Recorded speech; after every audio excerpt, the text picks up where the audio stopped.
Thank you, Photo Wings. It's so important that we can do these kind of events. So thank you so much for making this all possible.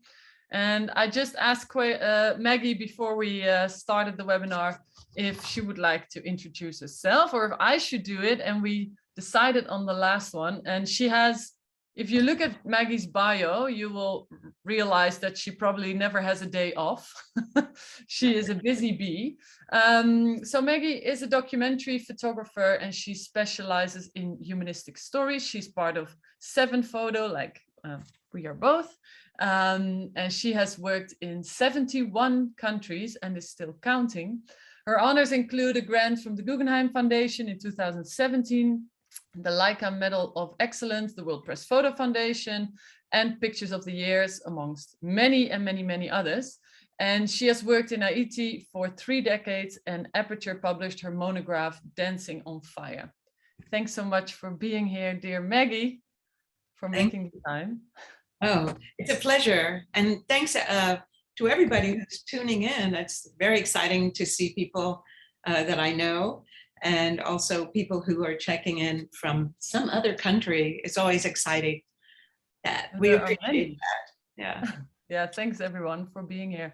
So let's start with the first question.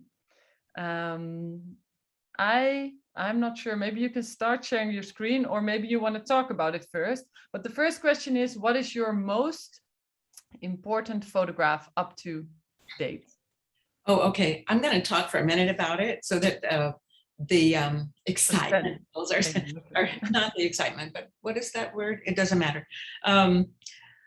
So I've been really fortunate in this business to have my work receive accolades.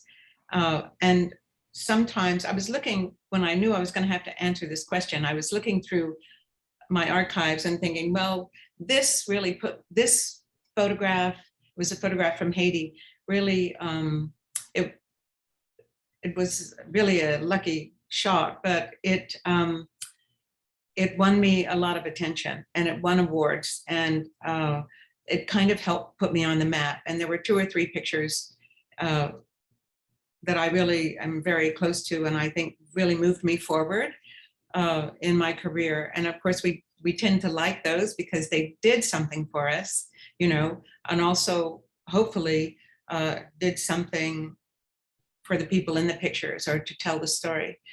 But so I was looking at all of these pictures that I had taken in Haiti that had really moved me forward, or had taken, you know, my Haiti work is what got my foot in the door originally to National Geographic, and which was a whole other story, but we won't go into that right now. But so I was thinking about, well, what really has moved me forward? But sometimes those aren't the most important pictures. They're important on some level in your career as a photographer. But I think there's this whole other side that has to do with our humanity and how we want to live our lives and what we want to practice in our lives that hopefully is reflected in our work. But so, and I also like to think that everything you do, any picture I take today will be a picture that everything I've done before then led up to, is the way I think you know, I like to think about it. But so I'm an only child with an only parent, and my mother was a scientist, and she was very eccentric and kind of brilliant, and she really taught me how to work in a man's world and not to, without feeling like I had to be like a man. So an amazing person. And so she started to suffer from memory loss. And for 9 years, I had her here in Miami. I couldn't take care of her myself because I was traveling all the time, but I found a really extraordinary place where the caregivers just treated her like she was their mother. But at any rate, so I was with her quite a bit of time, and I was always photographing because, you know, when you're with somebody who's older and they're sometimes on medications, and so they sleep a lot, and there's just a lot of pictures to be made of things like that, as well as everyday life. But so one day, I'm going to show you the picture now, because there's nothing like talking about a picture and then not showing it. It's just cruel. But and how many years ago was this? This is the picture. Yeah, it's so let's see, my mother passed away about 10 years ago. So this is probably a picture I took 13 or 14 years ago, 13 years maybe. So the thing is that I was with her quite a bit of the time when I could be, and photographing her all the time. And partly, I really had no intention of doing anything with these pictures. I just was using photography to save me, because it was really, this melancholic voyage of memory loss and all the things that she forgets, and even being forgotten as well, which sometimes is heartbreaking and sometimes it's kind of liberating, actually. But so one day I was hanging out with her and she went to sleep, and I stood on the bed. I just thought, oh, she looks so beautiful. And so with her little stuffed kitty. Yeah. So I stood on the bed. I'm quite fond of standing on beds and photographing people, actually. I seem to photograph a lot of times. I photograph people laying down, because it's just a beautiful frame. But so I took this picture, and it wasn't until, well, I loved the picture. I loved it because it was her. But it made me really think a lot about a lot of things. And again, that everything I had done sort of led up to this moment. Everything I had done in life, not just photography, but in life. Because from the time I was 5, and I realized one day my mother would die, and I really wanted to be there for that. I really felt it was my duty, and that maybe it was the reason I was born, that this would be the most important thing I would ever do in my life. And so what was the feeling that you had? Because at first I can imagine this was an image that was just for you, or maybe you and your family. Well, this is my family, me and her. It was really just for me. And so I would have these memories. And my mother was half Cherokee, and she really looks it here. I think she was so indigenous, and I just, it was so peaceful. And so I really have hung on to this image. And whenever I miss her, I look at it and it makes me so happy. But well, was it published also or not? It was what? Was it published as well? Or was it really an image that was it for you? Well, I never meant to share any of this work, but finally I realized that I learned so much about how to give somebody a better end of life experience, and that I wanted to, and also because I would spend a lot of time at this assisted living facility where she worked, and I would see people just come and dump their family and never come back. And I thought, oh, but you're going to miss out on some really important things. So I decided that I learned so much. Like, I looked at 50 places to find the right place, and I spent a lot of time to make sure the caregivers were really sincere and well-trained in terms of memory loss. And I just learned so much about how, even though it took a lot of work, how you could really make somebody's end of life experience so much better. And that there was a gift. There was a gift at the end. And the gift for me was that I got to see my mother, Madge, as her own woman. I was able finally to separate myself enough from her. Maybe it was because of looking through the camera so much at her, that I saw her as a woman for the first time and not as my mother. And so many things were revealed, and walls fell down, and I learned secrets that I'd never known before. And some of them were like, wow, I never imagined. But so I got to see her as her own woman. And that was so amazing, because I thought, this is the woman I wish I could have known, But So anyway, I finally decided to publish the work, and I did it first with AARP, and I made this little multimedia thing where I did a little slideshow that was moving, and I wrote a narration, and they got such a great response. And then Brian Storm at Media Storm saw this work, and he approached me and said, we would really love to do something with this work. And I said, well, okay, but I don't have, the money. It's $10,000 or something to do this. I don't know if it was that much, but anyway, he said, no, your money is no good here. We want to do this.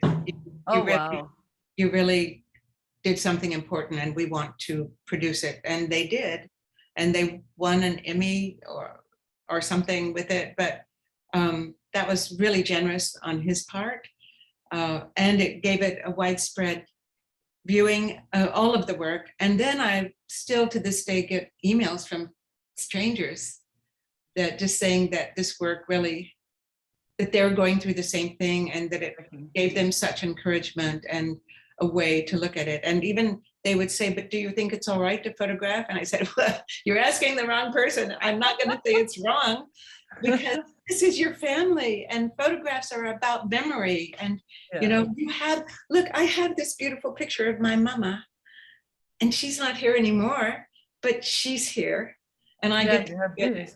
So this is, I think that's the power of this image, that people all around the world will recognize this, even if their mom is still around or healthy and strong and running around. I think everyone in the back of their mind will know that one day this is going to be it. Yeah, so they'll go on. But I'm fond of saying nothing can show you how your mother looked at 25 when the moonlight is just showing on her face like a photograph. And that's a nice way, I think, to think about memory, which again is what photography really is so much about, is memory. Because the moment you photograph something, very instant, it becomes the past, and it's a memory of something. So I really urge people to photograph your families, and especially your parents or your loved ones as they're getting older, because you'll have this. So this is the most important picture to me. And just as a last question, I'm officially not allowed to ask more than 4, of course, but I was just wondering, do you also have this image in your home? I mean, printed on a wall, or is it an image you like to look at, or is it? Oh yeah, I love to look at it. Yeah, I have a small print hanging, not where you can see it, but in my bedroom. And yeah, I love looking at it. It's always just like, good night, Mom. I also, I had her ashes as well. So but it's a beautiful, beautiful, touching image. And I love the stuffed cat next to her as well. It's just a detail that makes it so beautiful. The way she's putting her hand there. Yeah, it's sweet. It's sweet. Yeah. It's very sweet. So it's a bit of a harsh break, but I think if it's okay with you, can I ask you about your photo failure? Yes. Which image or which story didn't work out for you, or maybe not in the way you envisioned it? Yeah. Well, so I'm gonna put the picture up. Okay. And I think some people will say, what is beautiful. This is pretty nice. What is this a failure about? But it's a bit of a, I think it's a very interesting story, actually. And it has a lot to do with how my brain works, I guess, and when it's working, and how I feel about things, and especially in terms of responsibility that we have in photography. So I was really fortunate to get this assignment from National Geographic magazine a few years ago on face transplants. So I love science because of my mother. And this was a remarkable story because we had it exclusively. And it was about this young woman, Katie, who blew her face off in a suicide attempt with a rifle. And she literally blew up.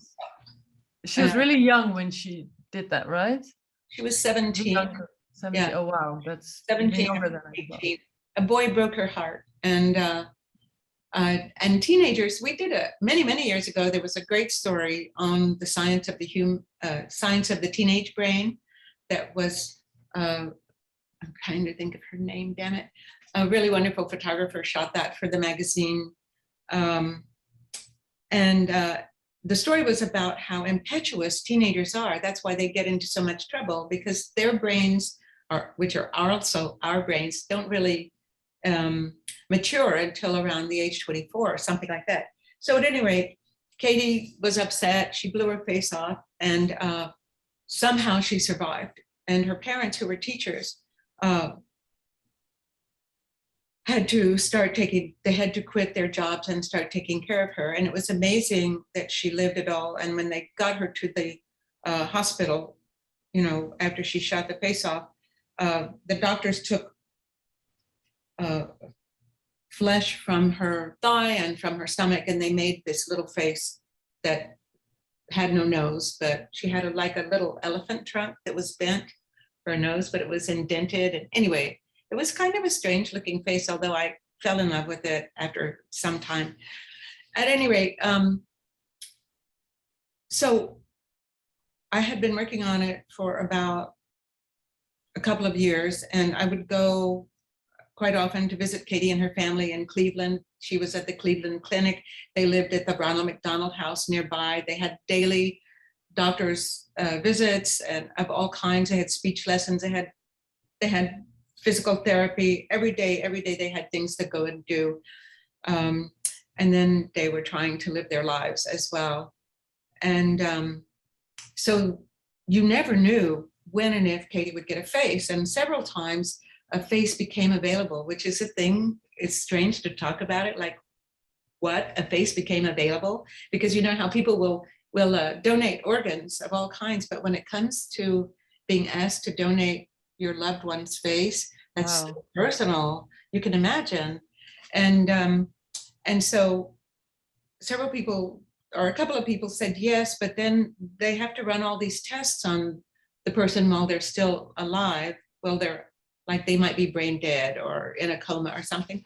And if they find any kind of disease, they can't use the face because it could be denied or rejected right away. So that happened 2 or 3 times, which was greatly disappointing. And then here's where the failure comes in. So I was really reticent about leaving the country for any reason, but finally I was offered to teach a workshop in Dubai, and I hadn't had a little bit of work, so I thought, well, I really need to work, and so I took it. And wouldn't you know, the day before it started, or the day after it started, the workshop, I got a call from the picture editor saying, Katie has found somebody to donate a face. There's a face that's going to be donated, and they're going to go into surgery right away. Can you get back? And I couldn't get back because technically you couldn't. There are no flights or no. There were flights, but they were going into surgery as quickly as possible. Oh, Maggie. Yeah. Coming back from Dubai was like, basically you lose 2 days. And so I was going to miss the surgery, and I did miss it. The only saving grace was that a really good friend and a wonderful photographer, Lynn Johnson, stepped in, and she was going in to meet this family she'd never met before. They didn't know her. They were expecting me to be there. We had grown very close. And in walks this stranger. But Lynn is a remarkable person who's so quiet and soft, and she can just dissolve into the wall, and you don't even, I mean, it's almost a spiritual Yeah, thing that I I don't know. know I how she do. does it. It's just, she's an amazing person. And so she photographed the surgery and she did a fantastic job. And so I came back and I have to say, I was heartbroken and crushed, and I was very depressed about having missed it. And so I went, to go and take some more pictures because the story wasn't over, and to show how Katie was growing into her face and things like that. But um, I've never gotten over it, and I feel like I failed the family, I failed Katie, and I failed the magazine. And I don't know if the magazine felt like that, but I felt like that. And yeah, I'll never get over it, actually.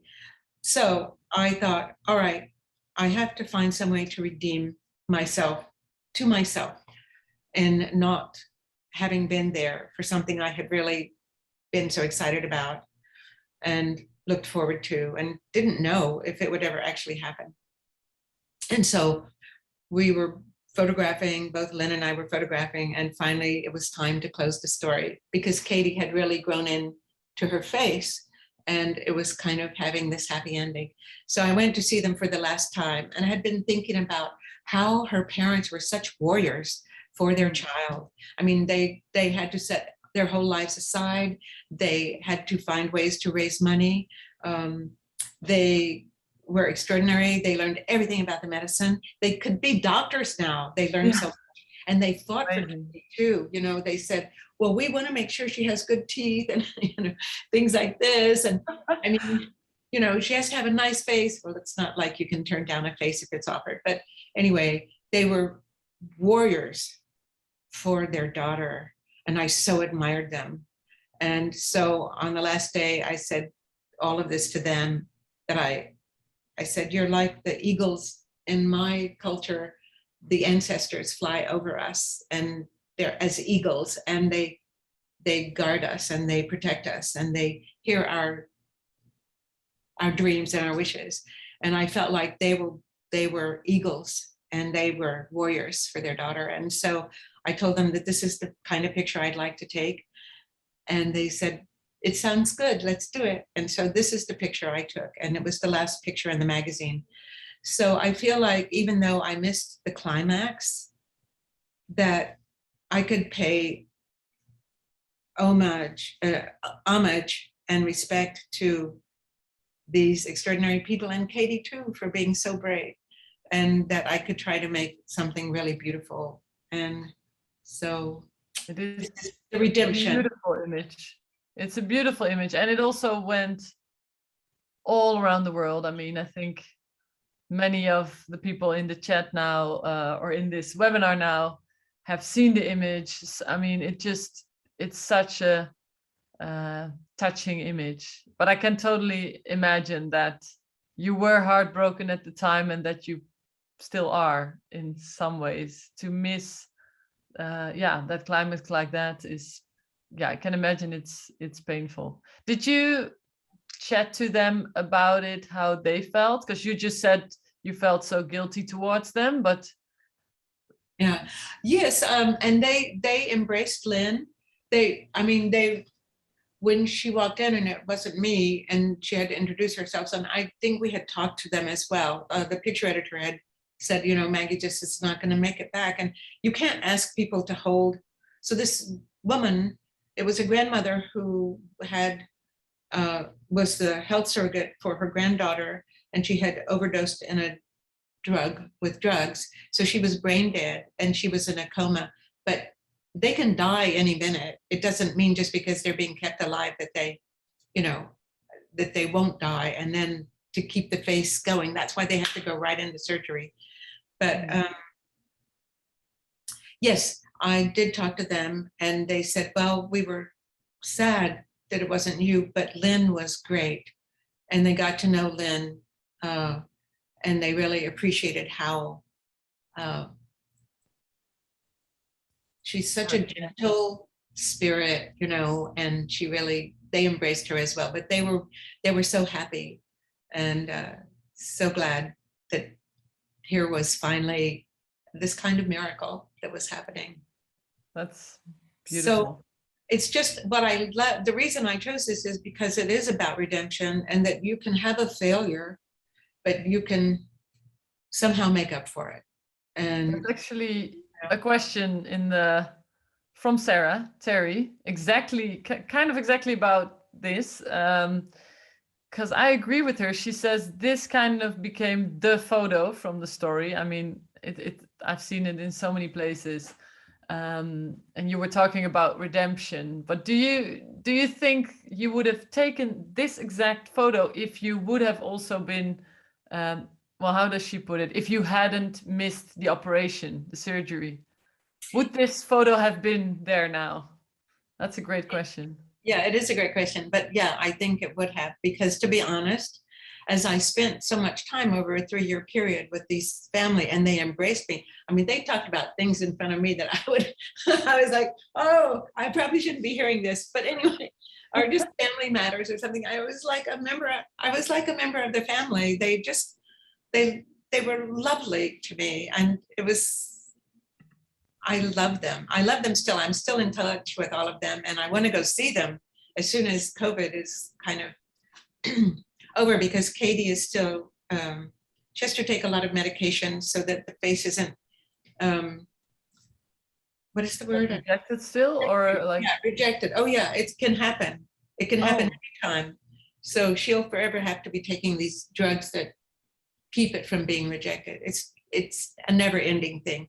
But yes, early on, as I got to see how much they were like warriors, I thought, I have to think of what kind of picture I can take that shows this, because who knows if we're gonna, how long will we stay with this story if she doesn't get a face transplant? And, there were just, everything was up in the air. So who were the real heroes here? And I thought, as much as the doctors are, as much as the woman, the grandmother, she's really a major one was to donate her granddaughter's face.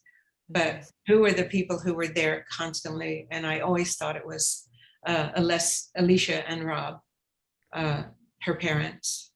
And you just said earlier, when we were looking at your mother's image, that you like taking pictures from above. Is this from above, or are they standing? It is above, right? Yeah, I figured it was, but I wasn't sure anymore. How did you take this image? They are, what are they like? Is it in a studio, or is it at their home? Oh no, yeah, it was at the Ronald McDonald House. So I just had them lay down on a bed. Something about laying down on bed and standing over people seems to be my thing. Sorry, pardon me. So they laid down, and I did have one strobe light set up with a white umbrella, but I didn't want to use the strobe light because it becomes too harsh. So I like to use the modeling lamp and bounce it off of the umbrella. So it's not shooting through the umbrella, but because it's the modeling lamp, it's not quite as strong. So I just kind of reflected it, bounced it off. And then there was a lamp on a table by the bed. So I just took the lampshade off and used that as the other light. And because I like, I really like to use hot lights as much as possible, constant light as much as possible, because then I can really see what everything looks like, which is the point of having modeling lamps. But yeah, and I shot this on film, on 2 1/4 film. Oh, wow. Because I really wanted it to be like forever. Yeah. Well, it really is now. It's beautiful, Maggie. And you've probably seen it, but in the chat, there's a lot of love coming in for this image. Let me just quickly check if anyone by accident put a question in there, because if anyone has a question, please put them in the Q&A box so we see them. No, there's just a lot of love in the chat. So that's lovely to read as well. If anyone has a question, please put them in the Q&A for us. So Maggie. Yes, ma'am. I think looking at the time, we should maybe move to the third question. Oh, okay. Should I stop the share or? Yeah, that's okay. Yeah, so we can see you bigger. Oh, hooray. There, hooray. Okay, sorry, I tend to kind of talk too much. No. We're perfectly fine for time. Okay. What is your And I wonder if you have any, but because it seems like you've done so many things already. But what is your dream story that you would like to shoot? It doesn't necessarily have to be your next story. Just, I mean, it can be outrageous, something you would just love to shoot. Well, I struggled with this question because whenever I get an assignment or I have a project of my own, I'm always dreaming about what the pictures could look like. You know, what is it about? What should they look like? How can I make an image that is surprising or hasn't, you know, already been done dozens of times? So I don't have a very good answer for that, but so I would just say it's whatever the next assignment is, or whatever the next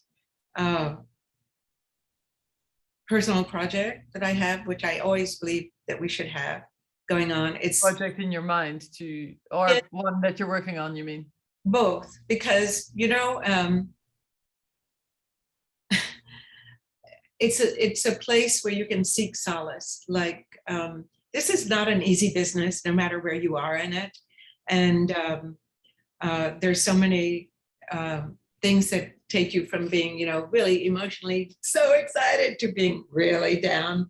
And, you know, like, but so whenever I'm working on something, I'm always kind of trying to imagine what something could look like or what should it be about.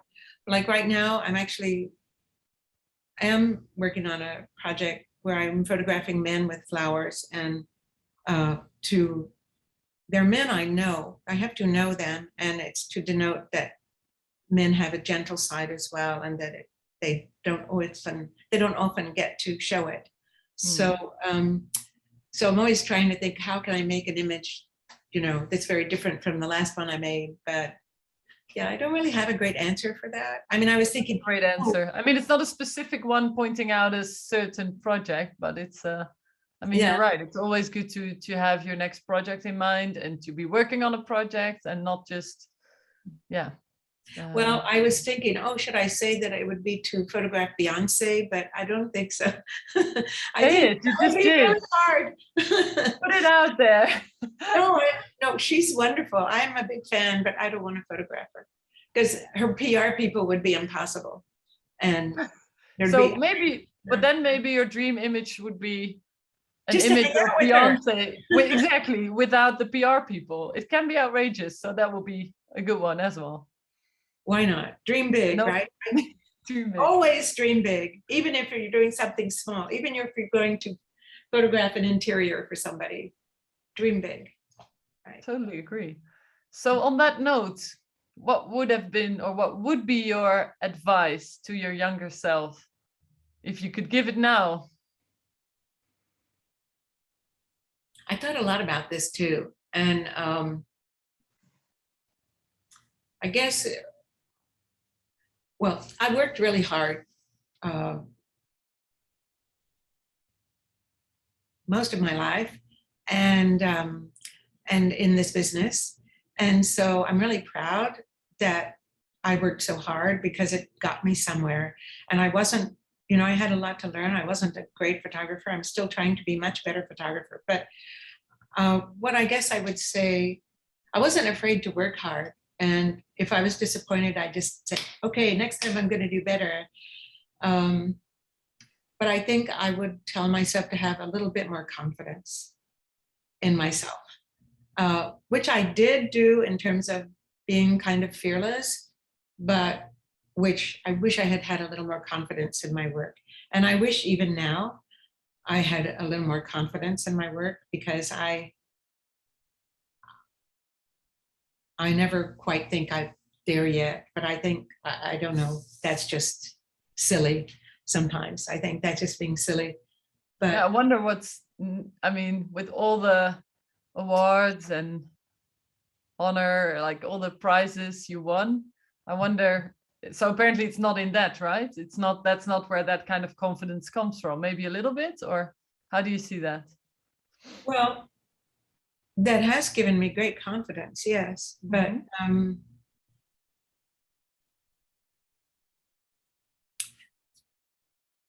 I guess what I really look for in my work is joy.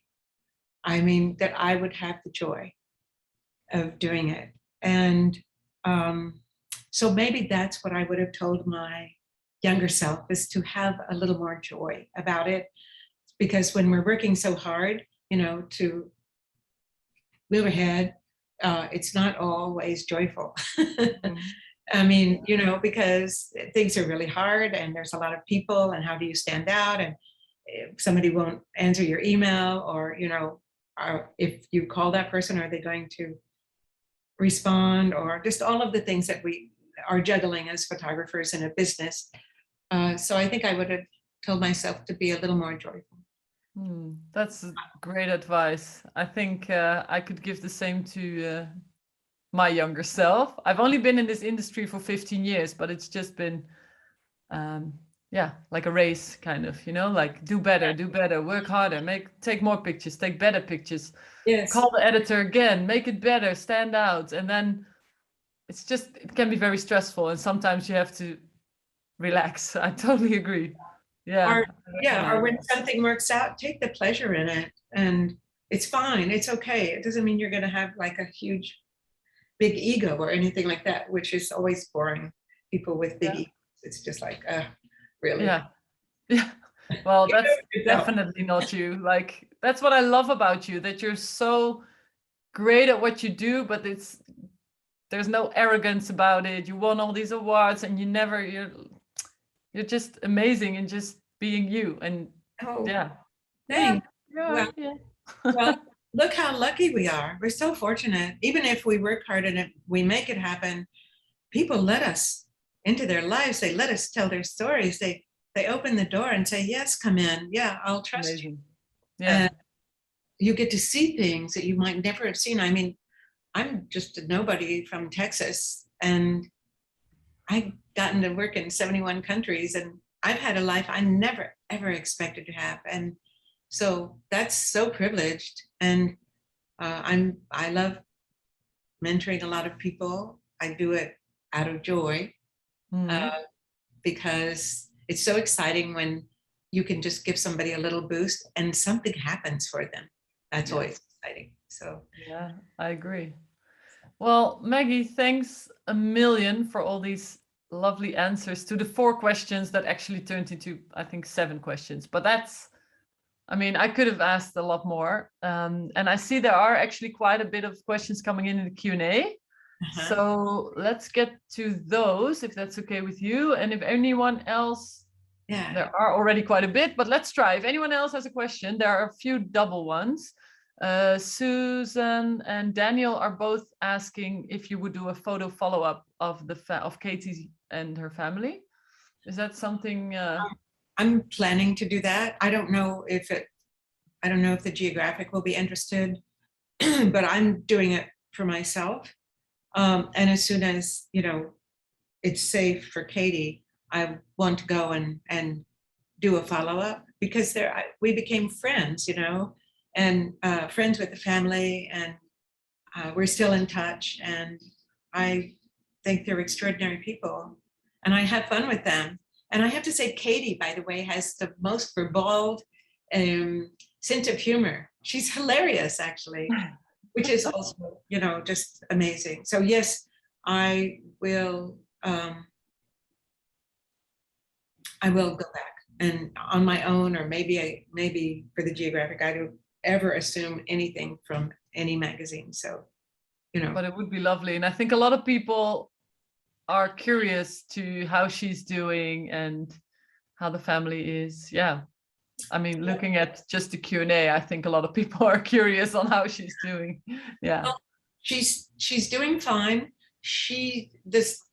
Her work is not over. She goes to speech lessons, because before her mouth went like this, she couldn't even keep food in her mouth. Her mother would have to feed her. But there was some issue with the tongue. So she's going to speech lessons. She goes to physical therapy. She still goes to doctor's appointments. Her parents are still taking care of her. They did find an apartment. It's really lovely. And they're working. They do different jobs to, support themselves, and they have family members who are doing fundraisers from time to time to help I'm them. surprised in a way. I would have thought with the attention that the story got, they would be okay financially with fundraisers because it was so big. Well, I think that helps. Yeah. And Rob, the father, is writing a book, and I think it could be a very useful book and a really great book that would help other people get through some of these crises that we sometimes face. So, I try not to ask them too many personal questions about their financial situation, but they're holding on. They're okay. And the thing is that the Cleveland Clinic Hospital had a grant from the military, the U.S. military, to move face transplant science ahead and forward, because so many soldiers were coming back with really terrible accidents that disfigured them. So they really, and Katie was the youngest face transplant person, and so she was closer to their ages. So anyway, they were supporting them for quite some time. That's beautiful. Yeah. So that's amazing. Okay, please do an update for all of us and everyone else. I can't wait to go. I can imagine. Let's see the other question. Jeff Sigmund is asking, how do you separate your feelings or not let them show to your subjects? That's a good question. Hi, Kat. I think I have to save a lizard. Wait a minute. Okay, a lizard needs to be saved. This actually happened as well when we were preparing before we went live. The cat caught a lizard, and then Maggie saves the lizard. So this must be a daily routine. I've seen it twice now. Well, how sad the cat is now. She's like, "What did you do?" No. My lunch, my breakfast. Well, I just can't let them. You get in the house or something, and then the cats play with them, and then they kill them, and I just can't let that happen. Thanks for saving. It happens too often. Yeah. Well, here's the thing. This entirely depends on what the story is. Like sometimes you just need to stay back and be an observer. It's not about you and that sort of thing. But I really try. I don't want to be the biggest person in the room in terms of, because a photographer comes and people, are going to be photographed and they're not quite sure what you want. And here you're from some other culture, or, who is this person from the Geographic or the New York Times or whatever. So I do try to get to know my subjects, and I try to make them comfortable. And in the case of the Stubblefields, they were so welcoming. Katie's parents, they were so welcoming, and I don't think I would have gotten some of the pictures I got had I not just been very open with them, because I wanted them just to act like, I was a fly on the wall and that sort of thing. So, and to be honest, I want to get to know my subjects, and quite often, if I have to go photograph somebody, I'll sit and talk to them first and find out more about them, and because I want them to be comfortable in who they are, and I want them to understand that they are empowered. They can say yes or no to anything, and that I'm just there to, to take their picture. And so important otherwise it feels so unbalanced and unsafe, I guess, as well for the protagonist, if you are just and we don't want to use people. We want to tell their stories, but we don't necessarily want to use them in that way. And I think as well, we learn a lot more about them, and then we can make a better picture, because who would know that, the person's favorite place in the house is the bathroom, or the bedroom or something, and then maybe that's where you make a portrait, something like that. But I know there are people who say, oh, well, no, you're not supposed to get close to people and you're supposed to stay separate. And I think, well, sometimes that's true, but what a bore, you know? I mean, It's important to have a connection, right? To yeah, get close in a way. that's part of the joy of being a photographer. Yeah. And it's so amazing that people will trust you or something. It's beautiful. It's beautiful. It's a gift that they give to you. Yeah. That's true. Donald is asking, it's actually in the chat, Maggie. He asks, Donald Harbison asks, did you give specific asks of them as you were shooting? With the face transplant story, once in a while, if I thought it might be appropriate, I would ask, but I was just there with them all the time, where they lived, in the car, with the doctors. They just ignored me. They didn't, I didn't have to ask anything, but once I did want to. Katie was in the bathroom crying, and I was always trying to look for a picture that showed the amount of suffering that she went through. And because it wasn't always obvious. And so I did ask about that, but she didn't want me to. And so I, of course, respected that. And I understood why. But I had other opportunities to make a picture like that. But I mean, sometimes you do have to show the suffering so that people realize this woman is constantly in pain. She takes 15 pills a day through a hole in her stomach. And I think sometimes I wish we had shown a little bit more of that suffering in the story, in the magazine. I don't feel like we really had one picture that spoke to the suffering on a daily basis of this young woman and her family. Yeah, I think it was explained in the story quite a lot more, right? Am I right? I think in the story it was explained in the written words. The story, man, you want to read some great writing? That story, it's beautiful. Amazing. That was one of the best stories I've ever read in there. It's beautiful. Beautiful. Okay, we are going to go to the next questions because there's quite a few left and we have about 8 minutes left. So let's see if we can get to the bottom of the Q&A. I'll try to. Sayan Hazra says, when you work on this kind of emotional story, how do you manage your own emotion? Oh, we just answered that in the previous question. Sorry, Sayan. Thanks, Sayan, as well.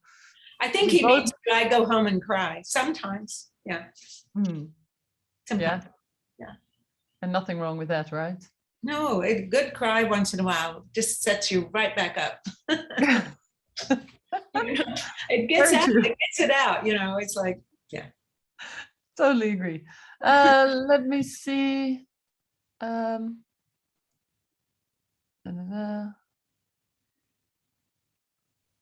Okay, let me just read it live. Oh, yeah, you kind of just, I think Dilek Uyar asks about the fact, I have been working with cancer patients for 3 years and it's still a still ongoing project. And I also entered into the epicenter of COVID-19 in the beginning of the pandemic.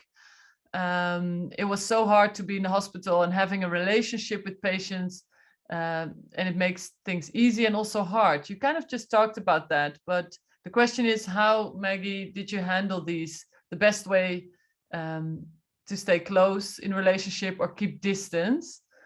We kind of talked about that, but what I wonder, because I have the same thing, of course, in my job, in all the assignments I do and the projects I work on, you get so close, but you're also going to move on to a next story.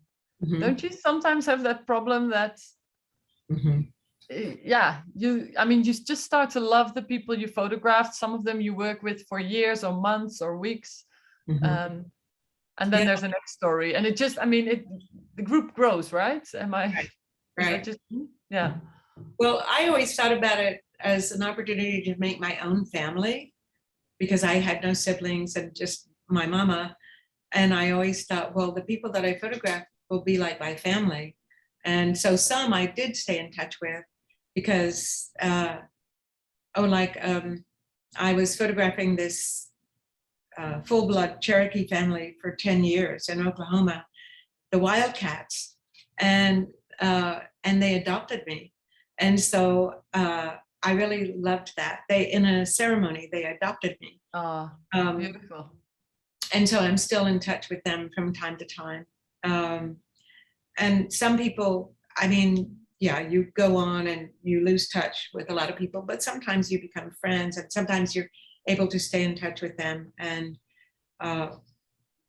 it just depends, you know. I mean, yeah, you're not going to be friends with everybody either, but sometimes, yeah. And you always, I think, you remain friends with the ones that are supposed to be, you're supposed to be involved with to some degree, because it's a two-way street as well.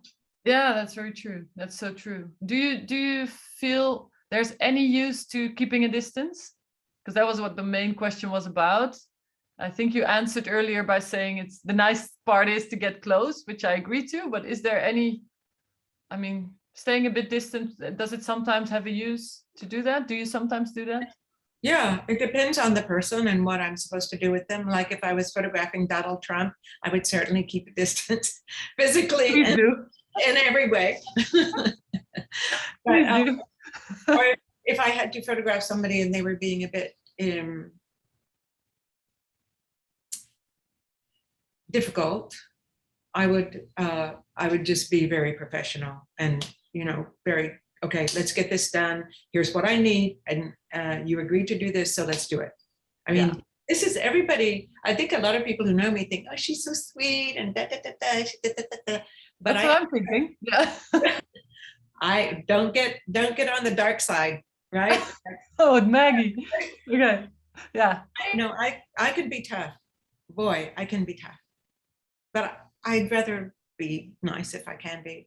It's just, it's better health-wise. Yeah, true. But you need to be tough as well. You know, you need to have both. You can't. You have to. Yeah. I mean, especially, yeah, you can be in some very dangerous situations, and then you better really be tough. Yeah, I agree. So there's two more questions. One of them is from Sarah Lean. Really nice seeing you here, Sarah. Yes. Yeah, it is, right? Where do you get your ideas for Lily Paloma, and how do you so easily switch back and forth from photojournalism to art? That's a great question. I wonder how you do that as well. I just have a really lively imagination. But well, you know, after many, many decades actually of telling the stories of other people, I just started to, well, there was that, and then there was this influx, there was Instagram, there was this influx of younger photographers. We love them so much, and it's about time, and a lot of wonderful changes have occurred in photography. So I welcome everybody, but I still need to make a living, and I thought maybe it's time to reinvent myself in some way, and I can use Instagram for this because it's so immediate and people are looking at it. And so, but then I thought, well, what can I do? And I thought, maybe I need to tell my own story, but in a way that's not so obvious, because I have such a big imagination and I have so many stories to tell. Sometimes they're the stories of others, but it's my engagement with them.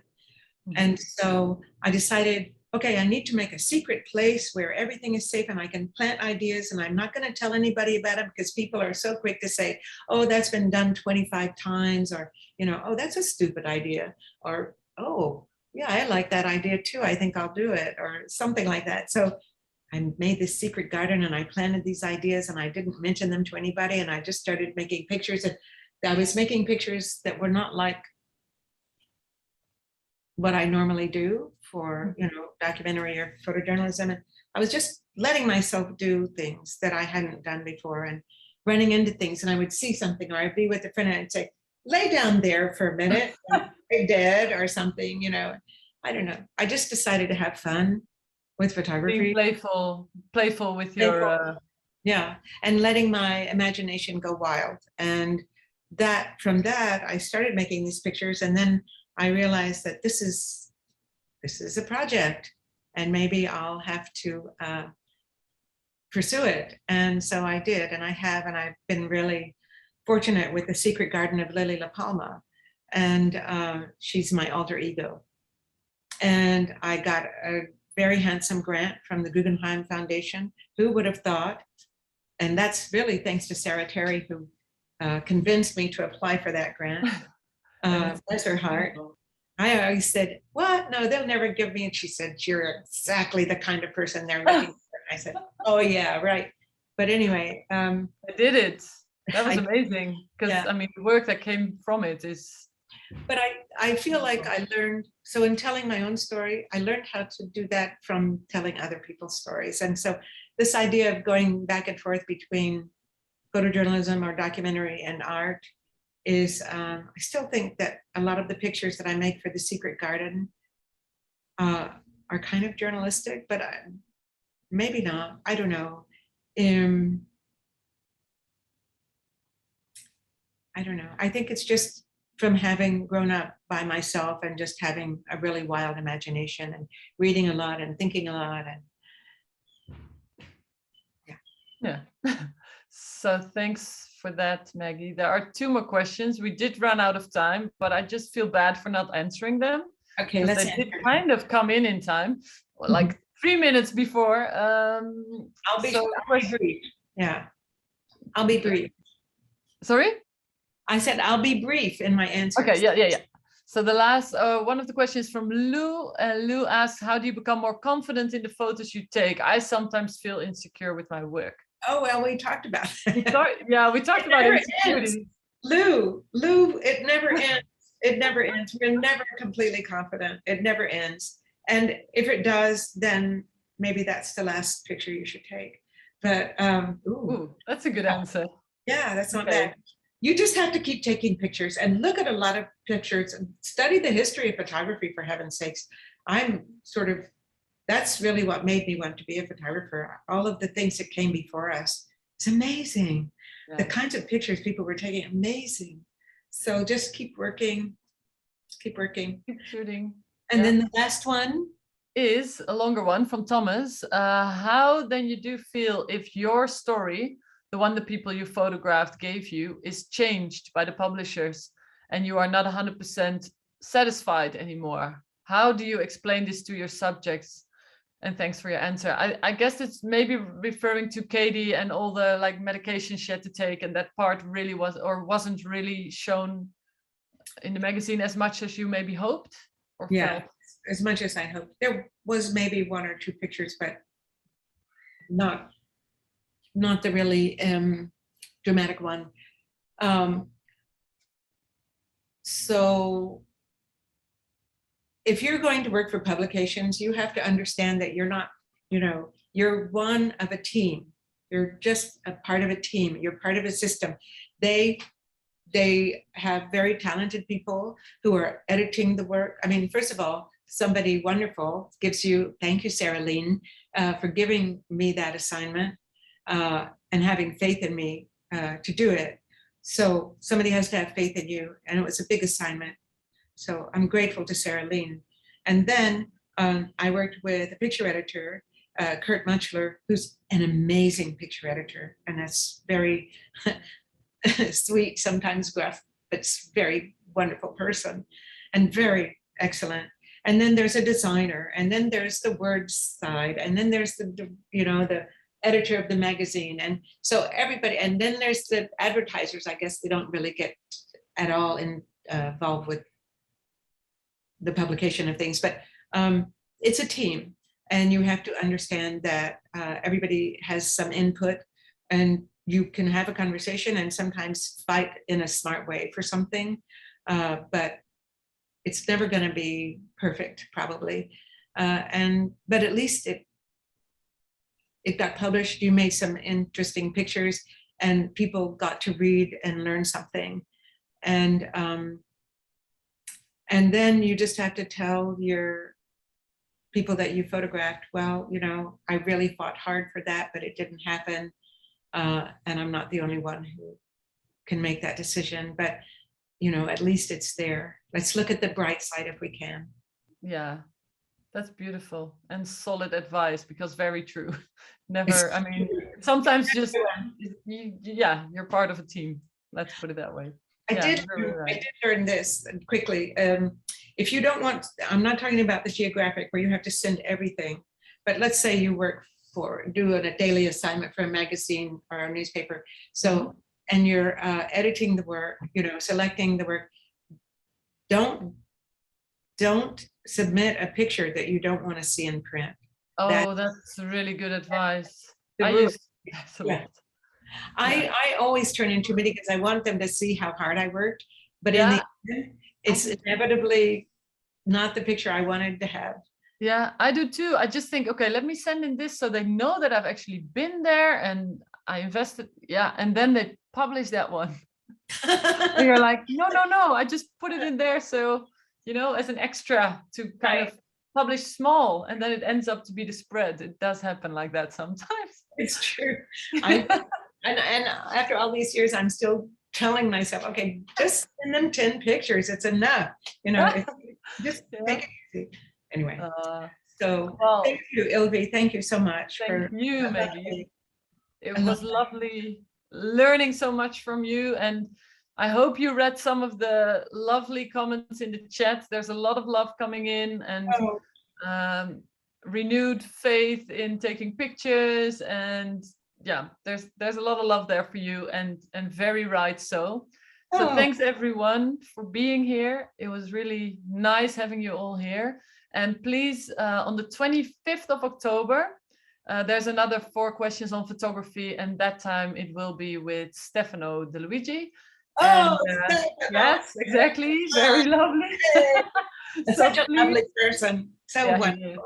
He is a wonderful person. So please join us on the 25th of October. And thank you, Maggie, and thanks everyone, and see you next time. Thank you so much, everyone, for joining us, and lots of love to everybody.